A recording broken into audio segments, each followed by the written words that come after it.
I think this player is in line for a massive leap into year 3, and I think what Sean McDermott just said is going to be the reason we get that leap.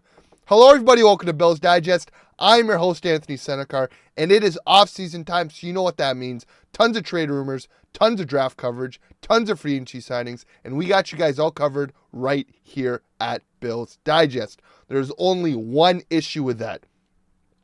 72% of you guys who are watching this video right now are not subscribed to the channel. Subscribe, join the army here at Bills Digest. We got you guys covered all off season from wall to wall with all your latest Bills news. So subscribe here and stay in touch. Well, guys, I think Dalton Kincaid is due for a massive leap in year 3. And why you ask? Is because I think that Sean McDermott just started a snowball effect of that leap. And why? Because let's take a look at what Sean McDermott had to say. He said he has been hurt a little bit in year 1 and then again in year 2. So the most important thing we need to do and we need to help him with, and he needs to take the lead on, is getting stronger and more durable so we can be out there even more. I don't question his ability. It's just, can he get strong enough from a play strength standpoint to help us every week of the season, and in particular in the playoffs when we need him most. To me, that sounds like a public call out of Dalton Kincaid. Hey, get back in the lab, go get stronger, and come back and be great year 3. Obviously, it has been a disappointing first-round pick with Kincaid. He seemed like he had a very decent tight end or rookie tight end season, but his second year was quite the disappointment. I mean, just looking at his second-year stats this season, he had 44 receptions, 448 receiving yards, 2 touchdowns, only 13 games played, 10.2 yards per reception on 72 targets. So that is very much a very mediocre outing from Dalton Kincaid. We were expecting a lot more for him. We thought he was going to take over that lead tight end role. He still split it a lot with Dawson Knox, but there were a lot of games missed. It did come out after the game. Dawson Knox said that Kincaid was playing hurt for most of the season with his hand. Obviously had the disappointing drop catch on that first down attempt with Josh Allen. Just kind of sums up the season for Kincaid, a disappointment of a season. But I think he is due for a third-year leap. I mean, just looking at the season as a whole, quite a disappointment. Had flashes of greatness, obviously, that Dolphins game, but never really had a standout performance where you look back and say, hey, that was the game where Kincaid took over. You had that with the Seattle game where Keon had that massive catch. You had numerous times with Shakir taking over. Josh Allen took over. Jimbo had many games. Even Dawson Knox in years past had crazy games. Let's not forget about that Kansas City regular season game with that deep touchdown pass.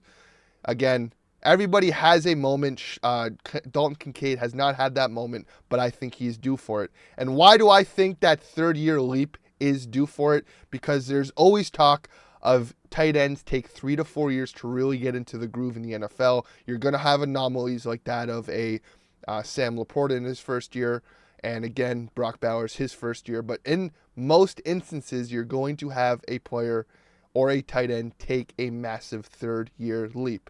And why do I say that? And why do I have facts to back that up? Because I have always called Dalton Kincaid baby Kelsey. They play the same type of game. Guys who find the weakness in the zone, sit there and become a reliable target for your quarterback, for your Patrick Mahomes, for your Alex Smith, for your Josh Allen. Find the weakness, take advantage of it. Athletic specimens at the tight end position. Guys who are more of a receiver than a blocker, but will find the weakness, will take advantage of slower linebackers against them, and guys who will just go up the seam and go dominate. Now, looking at Travis Kelce's first few years in the league, there is something very interesting here. Obviously, Kelce did not play that first year. That second year, he had 862 receiving yards. Looking at Kincaid had about 673, so again, kind of comparable. Alex Smith went for a lot of more underneath options. So again, the offenses are a bit different, but still. Now going back to that of Travis Kelce's quote-unquote third year, but which is actually second year, he had about the same 875 yards. Kincaid this year had about 448 yards, but he did miss 4 games. I think if he plays a few more games, he's probably getting to maybe that 700 mark. So again, no, if you look at it comparable, you're going to have Kelce, who had the 800 and change yards. If Kincaid plays a full season, it's about 700 and change. So again, comparable. But then look at what is Kelce's third year, that 2016 season, over 1,000 yards receiving, all-pro first team, and Kincaid, maybe there's opportunity there for Kincaid to grow into his body, get stronger, become more of a reliable target for Josh Allen, and take that third-year step, just like Travis Kelce, who he was coming out of college compared to.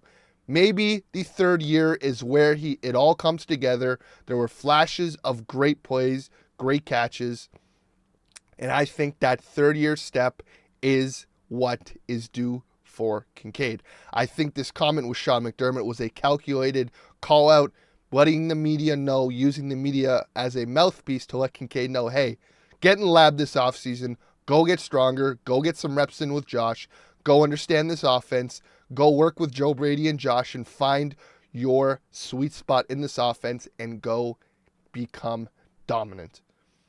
And again, like Kelce, with that third-year leap, that is when Kelce really became one of the talks as one of the best tight ends in the league. And I think Kincaid, at the end of next season, we are going to talk about Kincaid as being one of the best tight ends in the NFL. You're not always going to get an anomaly like a Brock Bowers or a Sam Laporta. Even looking at Sam Laporta, he took a dip in his second year. Brock Bowers is an anomaly. That guy is a Hall of Fame talent already in his first year, putting up crazy numbers for a tight end.